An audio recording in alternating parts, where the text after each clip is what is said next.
आज से 1000 साल पहले भारत भूमि कई टुकड़ों में विभाजित हो चुकी थी।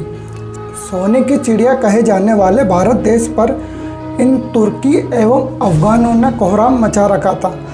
वह निरंतर ही आए दिन भारत में अपनी सेनाओं के साथ लूटमार कत्लेआम मचाते और पुनः सिंध की ओर निकल जाते। सन 1133 ईस्वी में अजमेर के राज सिंहासन पर अनुराग चौहान का राज्याभिषेक हुआ। अनुराग चौहान का शासनकाल सन 1133 ईस्वी से 1155 ईस्वी तक का माना जाता है। अनुराग चौहान ने अजमेर के राज सिंहासन पर बैठने के तुरंत बाद ही अपने बाहुबल और युद्ध कौशल के दम पर अपनी समस्त सेनाओं के साथ अपने सभी शत्रु राज्यों पर दमादम दावे बोलना शुरू कर दिया था। इन सभी युद्धों में अनुराग चौहान को विजय हासिल हुई। अनुराग चौहान ने अपने कूटनीतिक और राजनीतिक गुणों के दम पर अपने राज्य की सीमाओं का विस्तार करना प्रारंभ कर दिया था। अनुराग चौहान ने अपने शासनकाल में महाराजाधिराज, परमेश्वर, परम भट्टारक, राजाधिराज की उपाधियां भी धारण की थी। अनुराग चौहान ने मालवा के सबसे ताकतवर शासक नरसिंह वर्मन को भी युद्ध में परास्त किया था और साथ ही उन्होंने इन चौहानों की विजय पताका को सिंधु तथा सरस्वती नदी के पार तक फहराया था। अर्णोराज ने हरितानक देश का भी युद्ध अभियान किया था। इन सभी युद्धों में विजय प्राप्त होने के बाद अर्णोराज चौहान ने पंजाब के पूर्व और संयुक्त राज्य के पश्चिमी क्षेत्रों को अपने राज्यों में भी मिला लिया था। अर्णोराज ने अपनी शक्ति के दम पर हरियाणा, दिल्ली, वर्तमान के यूपी में बुलंदशहर पर अपना आधिपत्य जमा लिया था। उस समय यह शहर वरण नामक नगर से जाना जाता था। अजमेर के राजकीय संग्रहालय में उपलब्ध एक प्रशस्ति से ये पता चलता है कि अर्णोराज ने तुर्कों की एक विशाल सेना को पराजित किया था। ये तुर्क मरुभूमि को पार कर कर अजमेर की सीमाओं तक आगे बढ़ आए थे।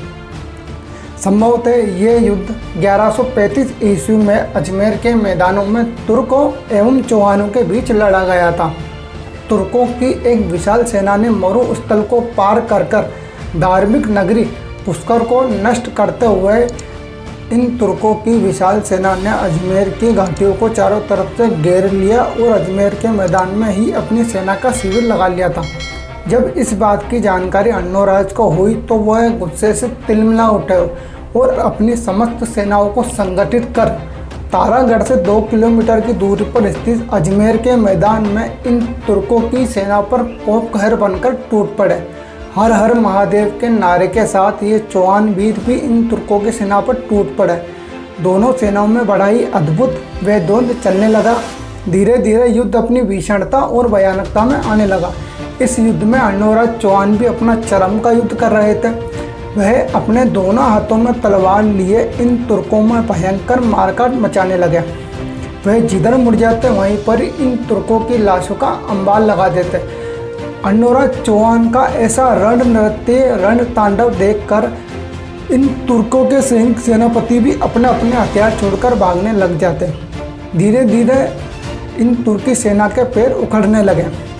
ये तुर्क भागने लगे अपनी जान बचाकर, लेकिन अब की बार इन चौहान वीरों ने एक भी तुर्क को अजमेर के उस मैदान से भागने नहीं दिया और इन सभी तुर्कों को इस अजमेर के मैदान में उस सभी को मौत के घाट उतार दिया गया। अंत में इस युद्ध को अर्णोराज चौहान विजय कर लेते हैं।